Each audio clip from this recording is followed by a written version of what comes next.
Buenos días. Voy a ponerme el reloj porque todavía me cuesta un poco controlar el tiempo y no quiero...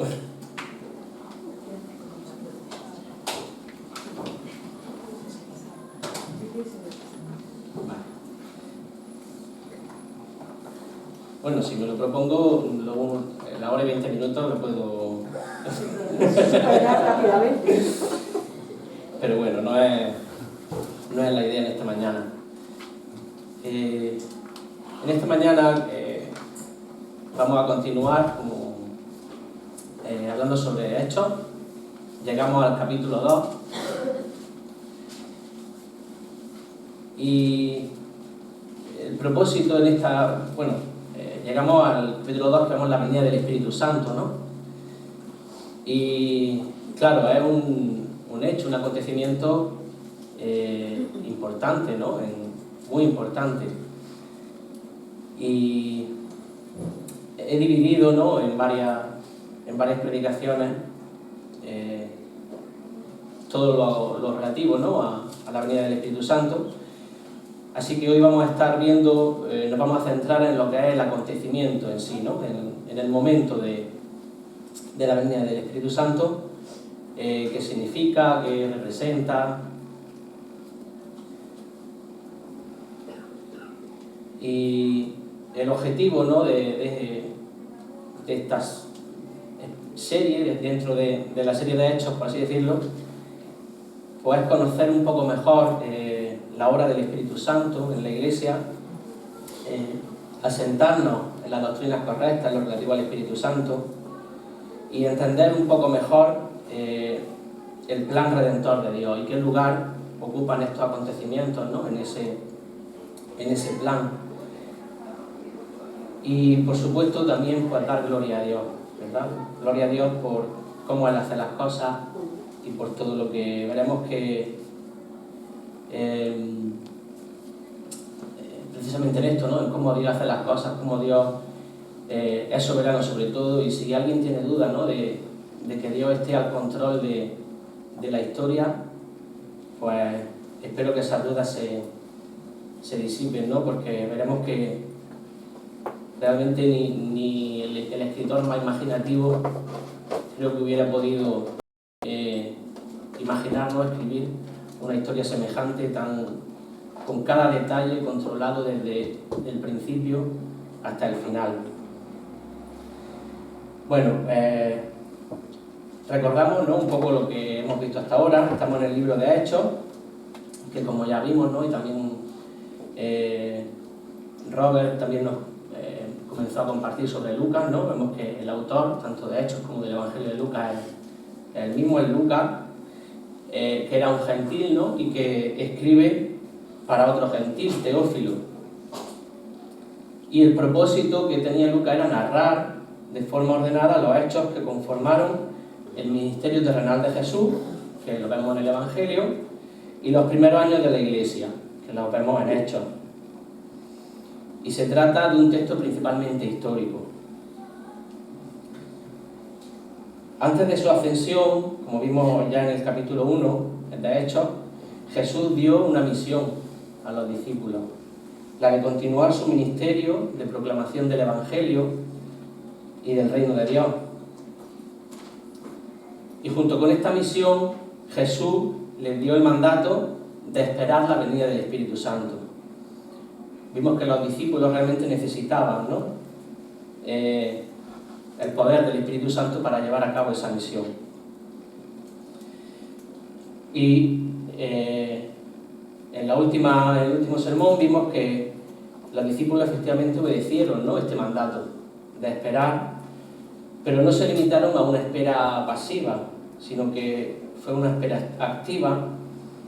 Fue un tiempo en el que los discípulos adoraban a Dios, acudían al templo, y vimos que comenzaron a establecer los pilares de la Iglesia. Tenían comunión, oración, predicaban la palabra, y había obediencia y sumisión tanto a la palabra como a la autoridad apostólica. Destacar que cuando hablo de discípulos, no me refiero solo a los apóstoles, ¿vale? Porque como ya vimos en la segunda parte del capítulo 1, dice que se reunieron, aparte de los apóstoles, un grupo importante, ¿no? de creyentes que eran como 120, ¿no? Al menos los que había ese día, quizás incluso fueran más. Y vemos así, ¿no?, que la iglesia pues empezaba a tomar forma. Y antes de arrancar ya con el texto de hoy, cabe señalar que aunque hablamos de la venida del Espíritu Santo, esto no significa que el Espíritu Santo no haya estado antes, ¿vale? Lo que encontramos a partir de Hechos capítulo 2 es un cambio, ¿no?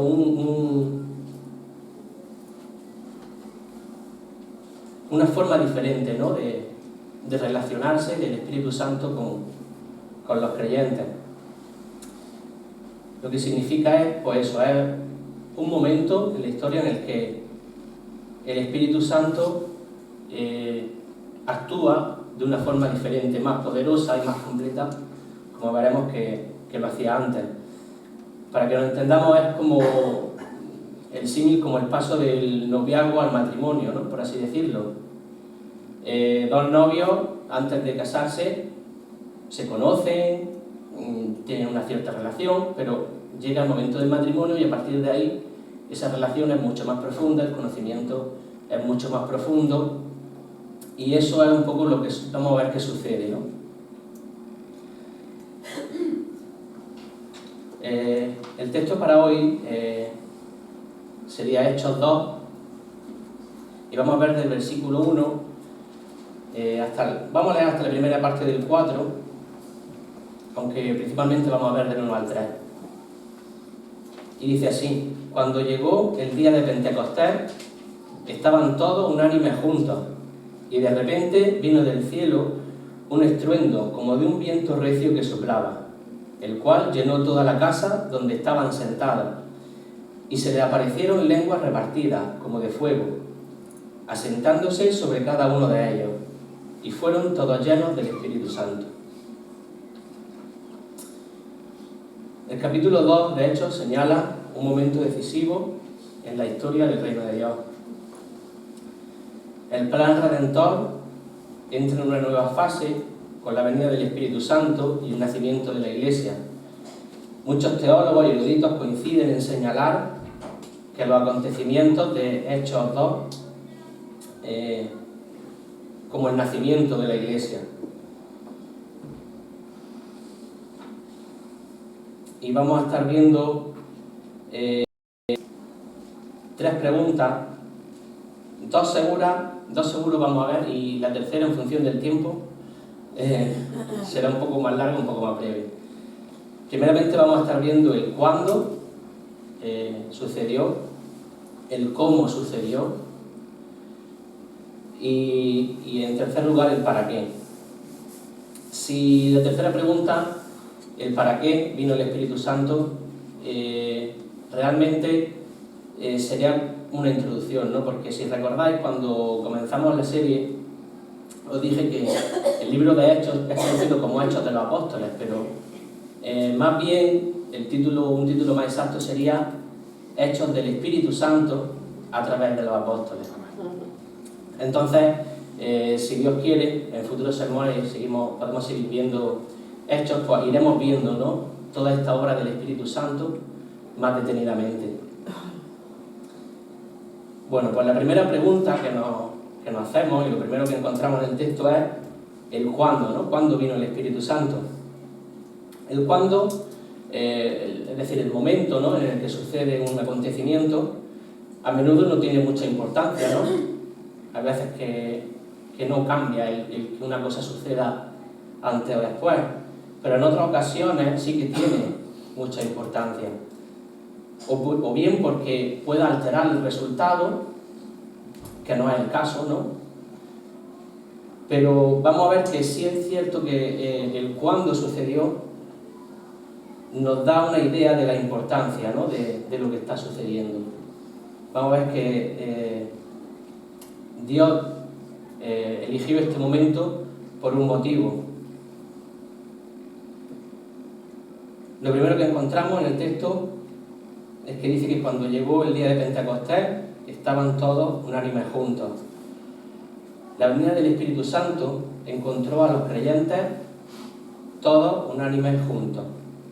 Muy probablemente se encontraban en el aposento alto, el mismo lugar que ya vimos en el capítulo 1, versículo 13. Y no encontramos motivos ni en el contexto inmediato de Hechos 2, ni en el contexto general del Evangelio o del Nuevo Testamento, para limitar este hecho, este acontecimiento a los apóstoles. ¿Vale? Entendemos que el Espíritu Santo incluyó a toda la congregación, ¿no?, que vimos en el capítulo 1. El Espíritu Santo vino por la programación soberana de Dios, en un día muy concreto, el día de Pentecostés. Y cabe señalar que el Espíritu no fue inducido a venir porque los creyentes orasen o porque cumpliesen ciertos requisitos, ¿no? El relato de Lucas señala la voluntad soberana de Dios como la única causa del descenso del Espíritu Santo. No nos dice Lucas que los creyentes orasen específicamente por este asunto. Y es más, el hecho de que estuviesen sentados, como vemos en el versículo 2, nos lleva a pensar que ni siquiera estaban orando en ese momento. ¿Por qué? Porque recordemos que ellos eran judíos, y para un judío la forma de orar era o de pie o de rodillas. Es decir, que el hecho de que estuvieran sentados nos lleva a pensar eso, que probablemente ni siquiera estaban orando en ese momento. Y nos dice que vino el día de Pentecostés. ¿Y qué es Pentecostés? ¿Qué representa, ¿no? ¿Qué significa este día? ¿Por qué precisamente este día? Bueno, pues Pentecostés es el nombre griego para la fiesta hebrea de Shavuot, que es también conocida como fiesta de las semanas, de la cosecha o de las primicias, porque ofrecían las primicias de la cosecha. Es curioso que Shavuot en hebreo significa semana, porque esta fiesta se celebraba a los 50 días, es decir, aproximadamente 7 semanas después de la Pascua, que ahí viene el nombre de Pentecostés, que significa 50. Como decía, esta palabra, Shavuot, significa semanas, pero también significa alianza, ¿vale? Y esto lo veremos ahora un poco más adelante. Todas estas fiestas, ¿no? Los judíos tenían 3 fiestas principales, ¿no? 3 fiestas solemnes que le llamaban al año y que requerían la peregrinación de los varones a Jerusalén. Y estas fiestas, como vimos también, por ejemplo, con la fiesta de los tabernáculos, que nos habló Will de ella, tenían como una doble vertiente, ¿no? Una vertiente en el sentido agrícola, en el sentido económico, por así decirlo, y otra vertiente en el sentido más religioso, más conmemorativo, ¿no? de ciertos hechos. Así vemos, por ejemplo, la primera fiesta que se celebraba en orden anual era la Pascua, en la cual ofrecían las primicias de la cosecha de cebada, ¿vale? Y lo que hacían era, pues, agradecer, ¿no?, a Dios por esa cosecha. Y en un sentido más religioso, lo que se celebraba era la liberación de Egipto, ¿no?, el sacrificio de los corderos, todos recordamos, ¿no? La segunda fiesta era la que encontramos hoy, que es la fiesta de Pentecostés, el Shavuot, en la cual se ofrecían las primicias también, pero en este caso de la cosecha de trigo. E igualmente, pues, se agradecía por esa cosecha. Y en un sentido más religioso, lo que se celebraba, lo que se conmemoraba era la entrega por parte de Dios a Moisés de las tablas de la ley, ¿vale? Y se celebraba el pacto o alianza de Dios con Israel. Y también considerada, ¿no?, esta fecha, este acontecimiento, como el nacimiento del judaísmo como religión. Y finalmente encontramos la fiesta de Sukkot o de los tabernáculos, en la cual se celebraba la última cosecha, ¿no? El final ya del año agrícola, y pues agradecían por la fertilidad de la tierra, pedían bendición para el nuevo año, y en el sentido religioso lo que se celebraba, lo que se conmemoraba, era la provisión, el cuidado y la guía de Dios en el desierto, en ese tránsito del desierto, desde que salieron de Egipto hasta llegar a la tierra prometida. Para un religioso judío, estas fiestas conmemoran acontecimientos del pasado, ¿no? Le hacen recordar acontecimientos del pasado. Pero desde un punto de vista cristiano, y con la perspectiva, ¿no?, que tenemos hoy del tiempo, vemos que también son un anuncio, ¿no?, una señal de cosas que sucederían en el futuro, de acontecimientos quizás incluso más importantes, ¿no?, que los propios que recordaban. Así vemos, ¿no?, por ejemplo, todos tenemos en mente la Pascua, como ese sacrificio de los corderos, ¿no?, nos apuntaba al sacrificio de Cristo, ¿verdad? Como también esa liberación de Egipto nos señalaba la liberación del pecado, ¿no? También en el sentido agrícola, la ofrenda de las primicias anunciaba la resurrección de Cristo como primicia de los santos resucitados.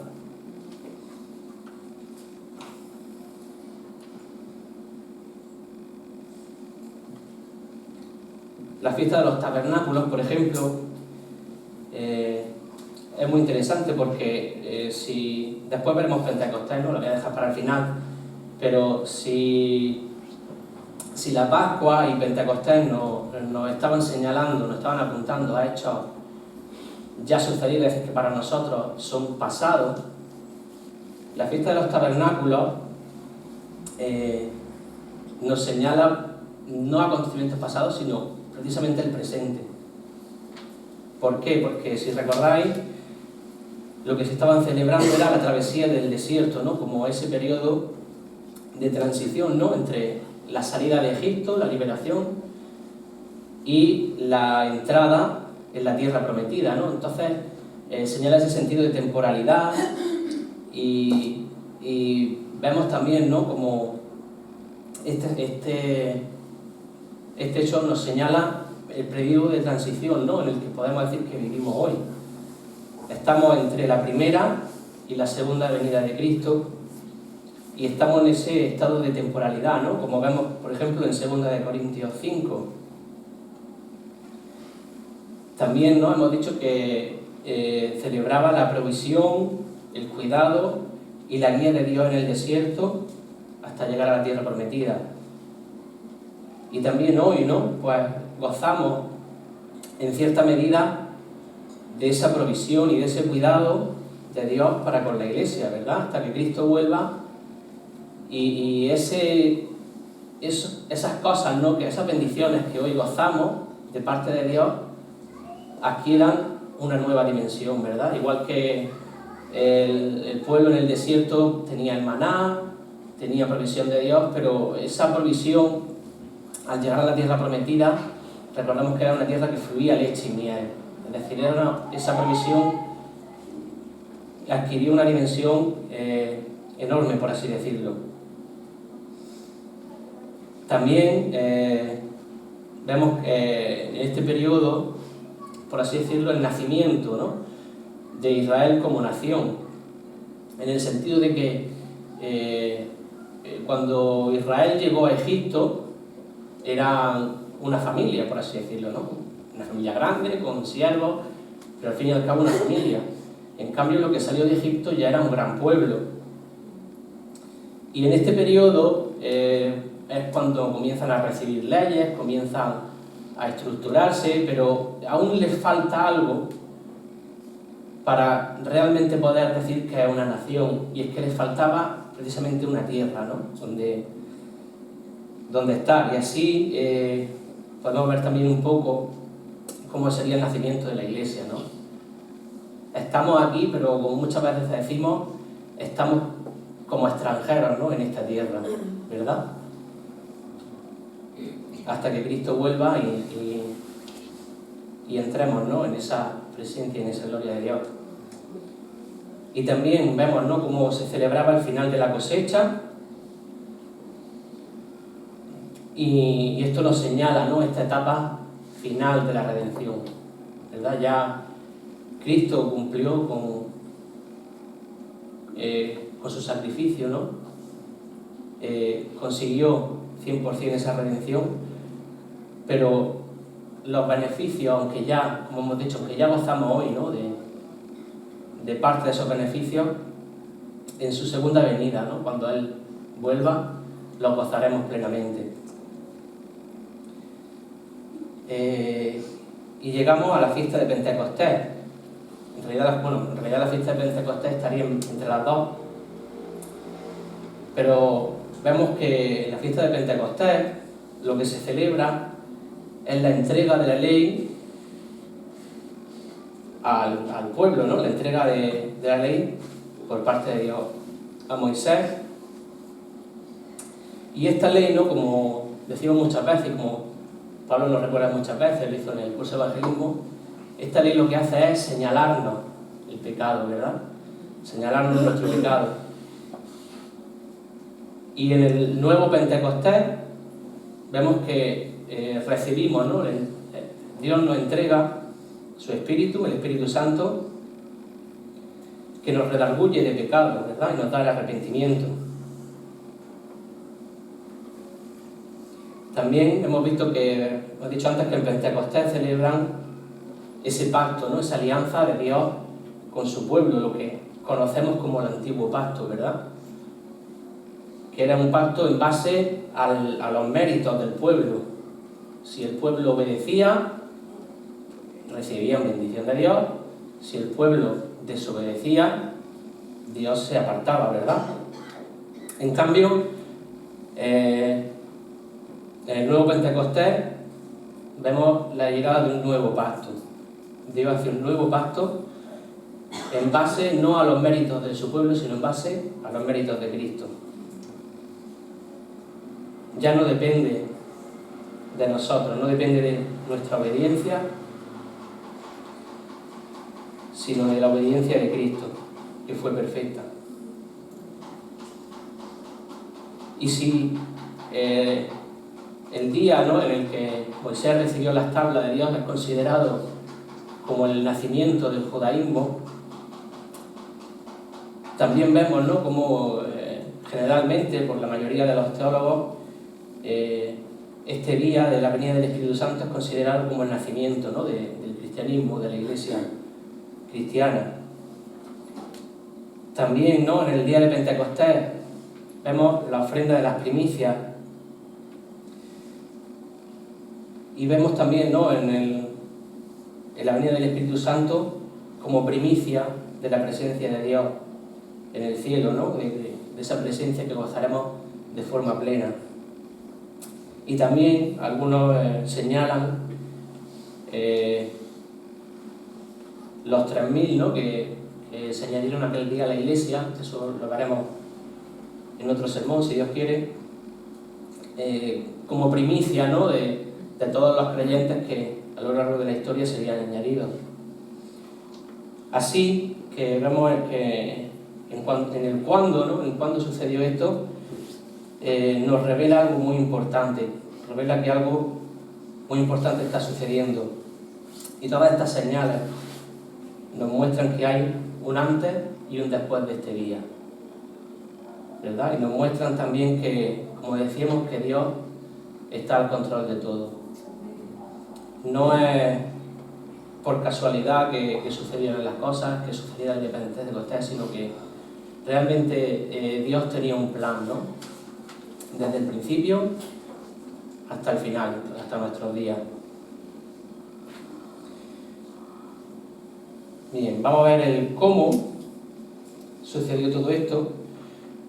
Con el cómo suceden las cosas pasa algo parecido que con el cuándo, ¿no? Hay veces que el cómo sucede algo influye en el resultado, otras veces no.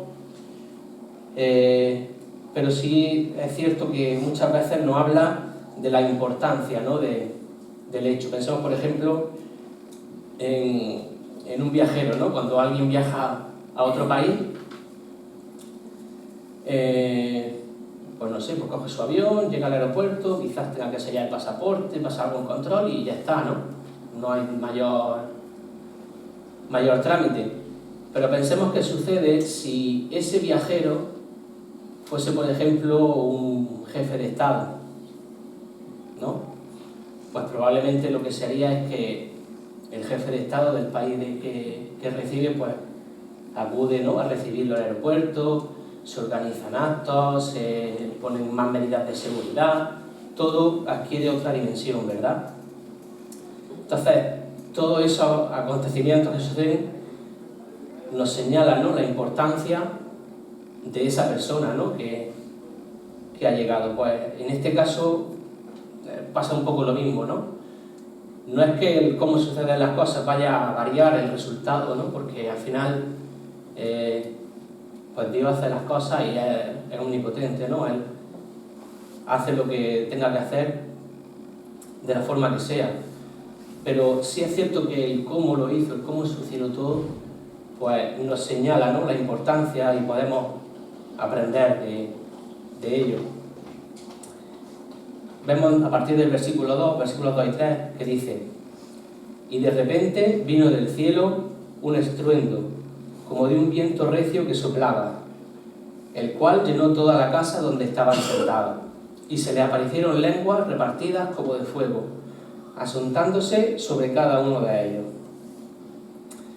Bien, lo primero que vemos es que dice que llegó de repente, y esto puede ser un poco sorprendente, ¿no? Porque ellos habían recibido el anuncio, ellos sabían que tarde o temprano el Espíritu iba a venir. Sin embargo, llama la atención, ¿no?, que contrariamente a lo que muchos piensan, ¿no?, y afirman, pues el Espíritu Santo vemos que vino por una acción puramente soberana de Dios. No en respuesta, ¿no?, como hemos dicho antes, a una búsqueda activa, no porque ellos oraran, no porque los discípulos lo pidiesen, sino en respuesta a una acción soberana de Dios. Lo mismo, ¿no?, sucederá con el regreso de Cristo, ¿no?, en su segunda venida. Lo esperamos, sabemos que sucederá, sabemos que el tiempo, ¿no?, quizás por señales podemos pensar, ¿no?, que el tiempo está cerca, y aún así, ¿no?, la Biblia nos enseña que vendrá como ladrón en la noche, como nieve en verano, ¿verdad?, cuando nadie lo espera. Lo esperamos, pero vendrá cuando nadie lo espera. El día y la hora solo la sabe Dios, solo el Padre la sabe, ¿no? Y es cierto, ¿no?, que a veces oramos pidiendo, ¿no?, que venga pronto, que Él venga pronto, pero esta oración, más que una petición, ¿no?, que espera una respuesta, quizás lo que señala es, pues, ese deseo, ¿no?, en nuestro corazón, ese anhelo de que esto suceda. A veces lo expresamos en forma de petición, pero realmente somos conscientes, ¿no?, de que por mucho que lo pidamos, Dios no va a alterar sus planes, ¿verdad? Él ha establecido ya el día y la hora, y por mucho que lo pidamos, esto no va a cambiar. Pero sí es cierto que a veces expresamos, ¿no?, nuestro deseo de esa manera. Esto, ¿no?, resalta el hecho de que viniera de repente, que la venida del Espíritu Santo es un acto soberano de Dios, como decimos. Lo segundo que nos dice Lucas es que vino del cielo. Y esta expresión, más que una procedencia física, más que de referirse al lugar, lo que viene a decir hace referencia, ¿no?, al origen divino, ¿no?, del Espíritu, al origen sobrenatural de aquel fenómeno que estaban viviendo, que estaban experimentando. Lucas lo que viene a decir es, pues, que no se trata, ¿no?, de eso, de un simple fenómeno atmosférico, ¿no?, de un día temporal, de un día no, sino que lo que viene a decir es que realmente ellos entendían, ¿no?, que era algo sobrenatural, que era algo que venía de Dios. Luego nos habla de un estruendo. Un fuerte sonido acompañó a la venida del Espíritu Santo. Al igual que en la segunda venida de Cristo, ¿no?, Vemos en 1 de Tesalonicenses 4:16, que dice: porque el Señor mismo, con voz de mando, con voz de arcángel y con trompeta de Dios, descenderá del cielo. Vemos esta similitud, ¿no? Y esto nos señala que la venida del Espíritu Santo, la intención de Dios no es que fuese algo secreto. No era su propósito, ¿no?, que quedara en oculto, que fuese algo para la iglesia o para un pequeño grupo. De hecho, este estruendo lo que hizo fue que la multitud, ¿no?, que había en la ciudad con motivo de la fiesta acudiese, ¿no?, al lugar, como veremos en el versículo 6, que dice: y hecho este estruendo, se juntó la multitud. Y nos habla también Lucas de un viento recio. Aunque la expresión, ¿no?, que utiliza Lucas es como de, esta expresión como de un viento, nos hace pensar que quizás no se tratara de un viento, ¿no?, en sí, como lo hemos experimentado, ¿no?, como estamos experimentando estos días. Pero sí es cierto que la sensación que ellos debieron sentir, el sonido, trajo, ¿no?, a la mente de los discípulos allí reunidos esta imagen, ¿no?, del viento. Recordemos que Lucas no estaba presente en este día allí. Lucas narra estos hechos en base a testimonios que él ha recogido. Por lo tanto, los presentes, ¿no?, debieron sentir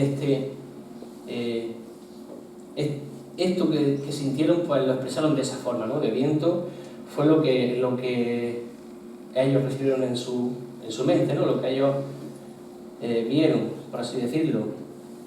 Y como judíos, ¿no?, esta imagen del viento, esta sensación del viento, seguramente inmediatamente, ¿no?, le hizo pensar en el Espíritu, ¿verdad? El viento o el soplo son las escrituras comúnmente usadas como imagen del Espíritu Santo, y aparecen tanto en el Antiguo Testamento como en el Nuevo Testamento, aparecen muchas veces asociados, ¿no?, el viento y el Espíritu.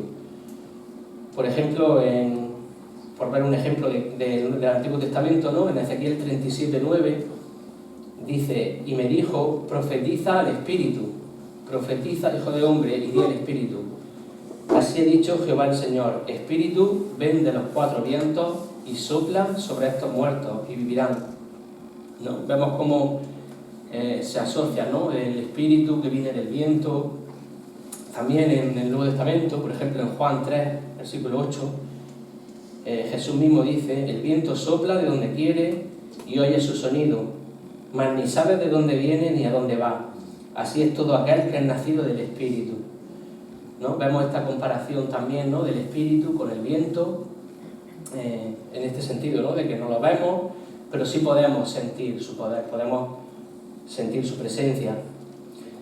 Y es curioso, ¿no?, que tanto en griego como en hebreo la palabra para viento y para espíritu es la misma.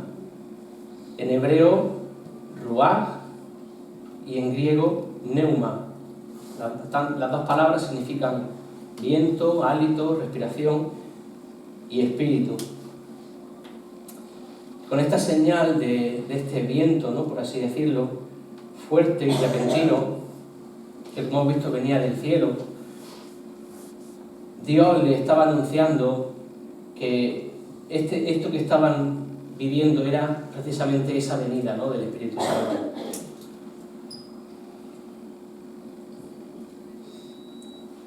Otra cosa interesante que vemos es que dice que el Espíritu, que aquel viento, llenó la casa donde estaban presentes. Es decir, que todos los presentes, todos los que estaban allí pudieron sentirlo. No se limitó, como hemos dicho antes, a un pequeño grupo, a los apóstoles, porque quizá eran más santos, o no se limitó este acontecimiento a una élite, ¿no?, por así decirlo, sino que fue para toda la congregación. Y esta escena es notablemente similar, aunque veremos que con alguna diferencia, a la presencia y la gloria de Dios descendiendo sobre el tabernáculo y sobre el templo. Vemos, por ejemplo, en Éxodo 40, 34 y 35, que dice: entonces una nube cubrió el tabernáculo de reunión y la gloria de Jehová llenó el tabernáculo. Y no podía Moisés entrar en el tabernáculo de reunión, porque la nube estaba sobre él y la gloria de Jehová lo llenaba. En 2 de Crónicas 7, 1 y 2 dice: cuando Salomón acabó de orar, descendió fuego de los cielos y consumió el holocausto y las víctimas, y la gloria de Jehová llenó la casa. Y no podían entrar los sacerdotes en la casa de Jehová, porque la gloria de Jehová había llenado la casa de Jehová. Vemos este contraste, ¿no?, entre cómo el Espíritu y la gloria de Dios llenaba el tabernáculo, llenaba el templo, y esto hacía que, en el caso de Éxodo vemos Moisés, en el caso de Crónica vemos los sacerdotes, hacía que no pudieran entrar en el templo o en el tabernáculo, porque la gloria de Dios estaba en ese lugar. En cambio, en el acontecimiento de Pentecostés, no solo es que los discípulos, los creyentes, pudieran entrar a la casa, sino que el Espíritu llenó la casa con ellos dentro. Y es llamativo, ¿verdad? Y sabemos que esto es posible gracias al sacrificio expiatorio de Cristo, ¿verdad?, que nos da acceso, ¿no?, a esa presencia de Dios, que vemos representada, ¿no?, en esa rotura del velo, ¿verdad? El velo que separaba el lugar santísimo, donde estaba la presencia de Dios, donde nadie podía entrar, solo el sumo sacerdote podía entrar una vez al año, y con cuidado, ¿verdad?, porque corría riesgo su vida. En cambio, ese velo se rompió y ahora tenemos acceso, ¿verdad?, a esa presencia de Dios. Vemos que otra forma en la que otra imagen es la del fuego, ¿no?, otra imagen que vieron los presentes en aquella casa, los discípulos. Y así como el viento es frecuentemente usado en las Escrituras como imagen del Espíritu, el fuego también es a veces usado, ¿no?, como imagen de la presencia de Dios. Y aquí Lucas vuelve a usar la expresión como de, ¿vale? Esto nos hace pensar que quizás no se trataba de un fuego literal, pero sí algo que a ellos les recordaba, ¿no?, esta imagen que a ellos les recordaba al fuego. Por lo que, nuevamente, como judíos que eran, ¿no?, y asociaban esta imagen del fuego, ¿no?, con la presencia de Dios y con el Espíritu que estaban esperando. Esta fue, después de la señal audible que hemos visto antes, una señal visible, ¿no?, para ellos. En cuanto al fuego, dice que algo interesante es que se asentó sobre ellos. Y este hecho, ¿no?, del hecho de que se asentara o se estableciese sobre ellos, ¿no?, nos da a entender que esta venida del Espíritu Santo no se trataba de una visita, ¿no?, de algo que el Espíritu pasa, ¿no?, sino que nos transmite la idea de que el Espíritu había venido para establecerse, ¿no?, para quedarse de alguna forma y habitar entre los creyentes. Y otra cosa que llama la atención es que dice que se asentó, pero en forma de lengua repartida sobre cada uno de ellos. Y esto es un detalle, aunque pueda parecer menor, es un detalle muy importante. ¿Por qué? Porque vemos que, como hemos dicho antes, ¿no?, esta venida del Espíritu Santo fue un acto soberano de Dios, ¿no?, una obra soberana de Él. Y vemos que es una obra uniforme y colectiva de Dios. O colectiva y también individual. Como ya dijimos antes, no hay motivo en el contexto para pensar que el Espíritu Santo viniera solo sobre algún grupo determinado, ¿no? Sobre alguna élite, por así decirlo, sino que vino sobre toda la congregación. Por lo tanto, es una obra colectiva, ¿no? Pero al mismo tiempo de ser una colectiva, en cierto sentido también es una obra individual, ¿no? Porque vemos que vino sobre cada uno individualmente. Y esto tiene una gran importancia para la Iglesia porque supone un gran cambio, ¿no? En cuanto a la forma en que el Espíritu se relaciona con los creyentes en el Nuevo Pacto con respecto al Antiguo Pacto. Si observamos el Antiguo Testamento y vemos la relación, ¿no? del Espíritu Santo con el ser humano, nos daremos cuenta de que la presencia del Espíritu estaba siempre en personas concretas, sí, elegidas por Él para algún propósito concreto, ¿no? Incluso de forma no permanente, ¿no? Vemos que el Espíritu venía sobre personas en un momento determinado y después se iba, ¿no? Como por ejemplo en el caso de Balaam, ¿no?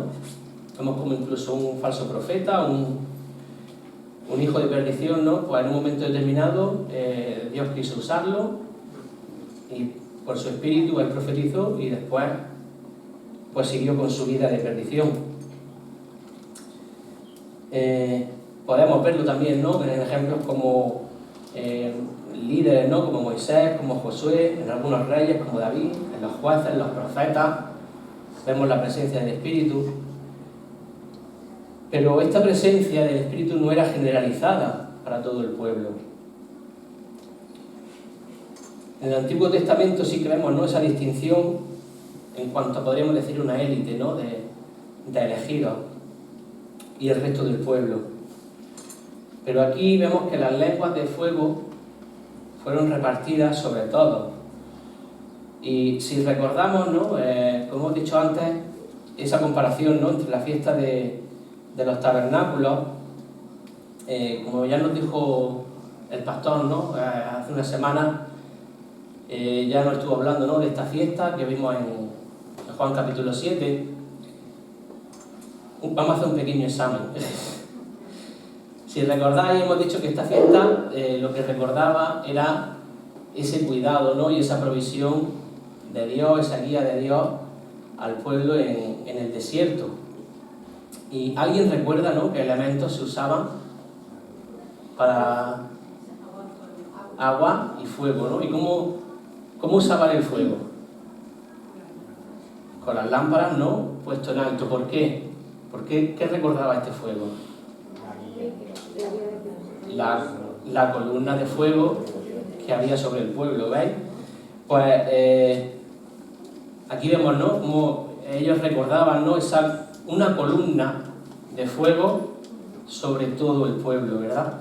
En cambio, aquí lo que vemos es muchas llamas repartidas sobre cada creyente. Y esto, ¿no? significa que estamos entrando en una nueva etapa de ese plan de redención, ¿no? que es la era de la Iglesia, donde el Espíritu Santo obra de una forma más personal, más directa, ¿no? sobre cada creyente. Y bueno, luego finalmente llegamos al para qué, ¿no? Aunque antes de entrar a responder esta pregunta, ¿no? el para qué vino el Espíritu Santo, podríamos preguntarnos, quizá alguien se lo esté preguntando, el por qué, ¿no? ¿Por qué vino? Realmente no incluyo esta pregunta porque la respuesta es muy breve, ¿verdad? ¿Por qué vino el Espíritu Santo? Pues como hemos visto, en primer lugar, pues porque Dios es soberano y así lo quiso, así lo determinó. Y en segundo lugar, pues vino en respuesta, ¿no? a esas promesas, ¿no? El cumplimiento de esas promesas que había dado. Como vimos en Hechos 1, versículo 5, el 8, o incluso en el Antiguo Testamento, ¿no? En Ezequiel 36, 27 dice: y pondré dentro de vosotros mi espíritu, y haré que andéis en mis estatutos, y guardéis mis preceptos, y los pongáis por obra. Así que, en cuanto al porqué, pues no hay mucho más que decir, ¿no? Así que vamos a ver el para qué. Tenemos que tener claro que, igual que Jesús vino a esta tierra con un propósito, unos propósitos definidos, el Espíritu Santo también, ¿no? También vino con un propósito determinado. Y a rasgos generales, ¿no? Podemos decir que esencialmente la tarea del Espíritu Santo es manifestar la presencia activa de Dios en el mundo y especialmente en la Iglesia. En su teología sistemática, Wayne Grudem lo define así. Dice: esta definición indica que el Espíritu Santo es el miembro de la Trinidad que las Escrituras representan con más frecuencia como estar presente para hacer la obra de Dios en el mundo. Aunque esto es cierto hasta cierto punto, a lo largo de las Escrituras es particularmente cierto en lo referente al Nuevo Pacto. En el Antiguo Testamento la presencia de Dios se manifestó muchas veces en la gloria de Dios y en las teofanías, y en los Evangelios Jesús mismo manifestó la presencia de Dios entre los hombres. Pero después de la ascensión de Jesús a los cielos y continuando a lo largo de toda la era de la Iglesia, el Espíritu Santo es ahora la manifestación primaria de la presencia de la Trinidad entre nosotros.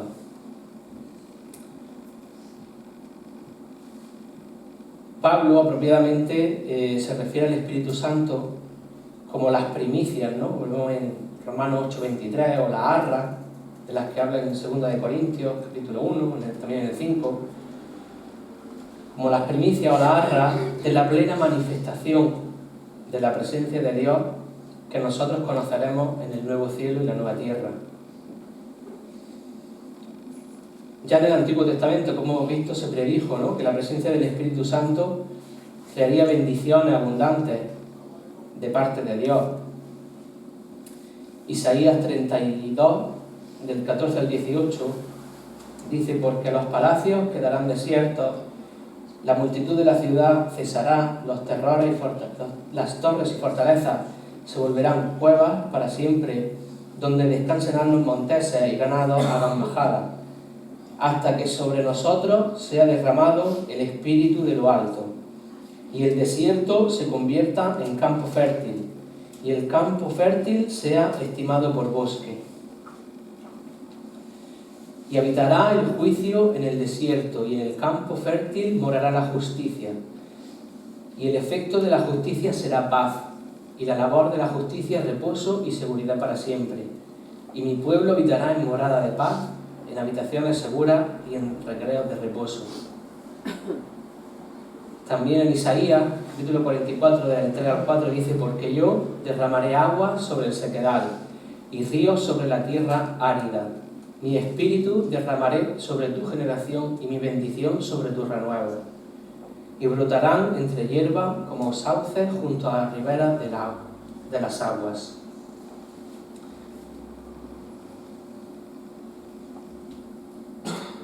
Vemos, ¿no?, que también en el Antiguo Testamento varias profecías predijeron, ¿no?, un tiempo en el que el Espíritu Santo vendría en una plenitud mayor, ¿no?, un tiempo en el que Dios daría un nuevo pacto, haría un nuevo pacto con su pueblo. Lo vemos, por ejemplo, en Ezequiel 36, en el 37, 39, también en Joel, capítulo 2.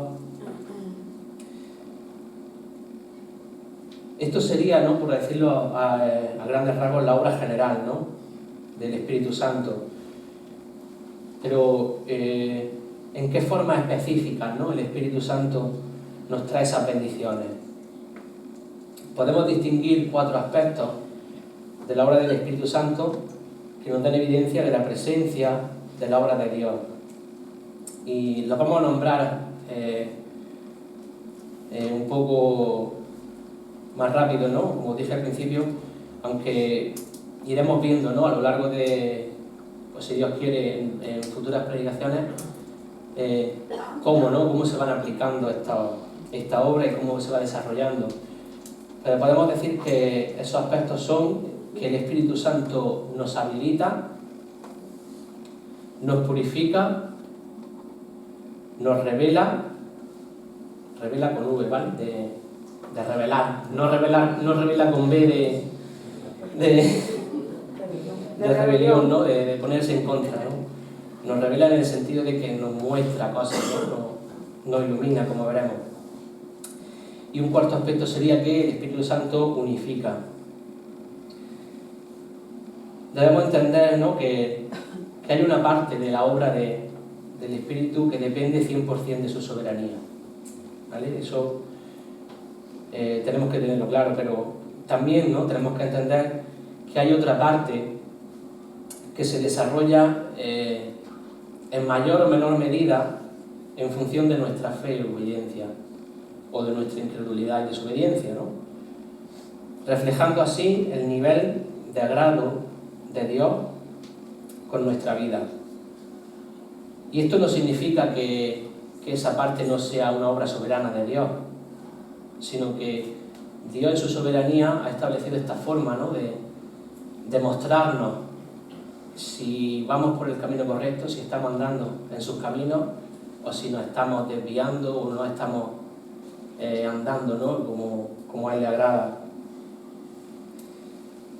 Por lo tanto, no podíamos hablar de un quinto aspecto, ¿no?, de esta actividad del Espíritu Santo, y es que nos da una evidencia más fuerte o más débil de la presencia y bendición de Dios, según nuestra respuesta a Él.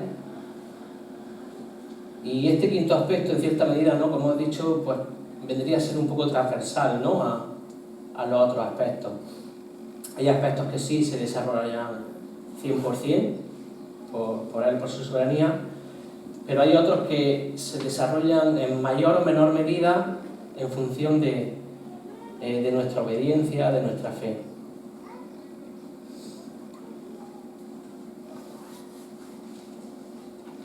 Hemos dicho, por lo tanto, que el Espíritu Santo nos habilita,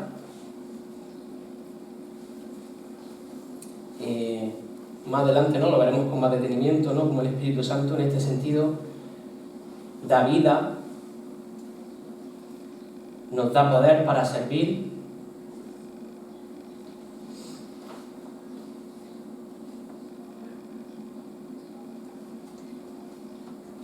el Espíritu Santo también purifica, ¿no?, ya que se trata del Espíritu Santo, ¿no?, y pues no es sorprendente, ¿no?, pues que haga esta labor de santificarnos, ¿no?, de purificarnos.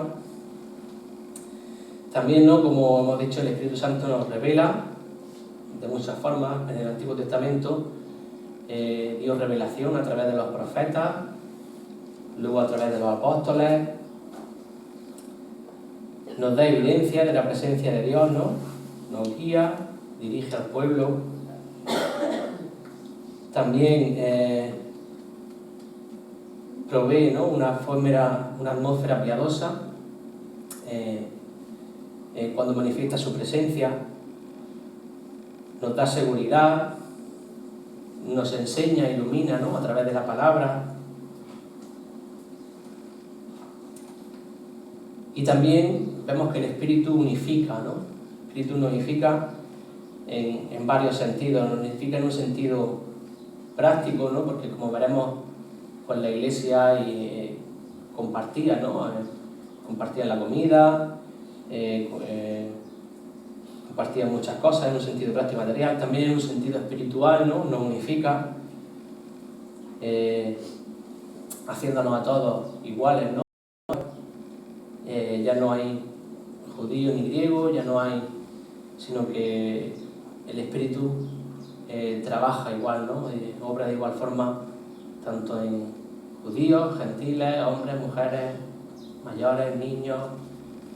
¿Ves? En ese sentido vemos que nos unifica, y también unifica en un sentido ministerial, ¿no?, o corporativo, por así decirlo. Nos une a todos en un solo pueblo, ¿verdad? Incluso aunque haya distintos ministerios, ¿no?, que pueda parecer algo paradójico, ¿no?, que el Espíritu da distintos dones, Y aún así, a través de esos distintos dones lo que hace es unificarnos, ¿no? Porque vemos cómo esos dones se complementan y todos sirven para la edificación de la Iglesia, ¿verdad? Bueno, pues como conclusión, hemos podido ver en esta venida del Espíritu Santo que Dios tiene un propósito, no solo en lo que hace, sino en cómo lo hace. Y podemos dar gloria a Dios, ¿verdad?, por cómo hace las cosas, por cómo Él nos enseña y cómo trata con nosotros, ¿no? Cómo podemos ver cómo es Él, ¿no?, a través de cómo hace las cosas. Y hemos visto también, ¿no?, que algunos sucesos del Antiguo Testamento señalan o anuncian los planes de Dios, ¿no?, en este nuevo pacto en el que estamos viviendo.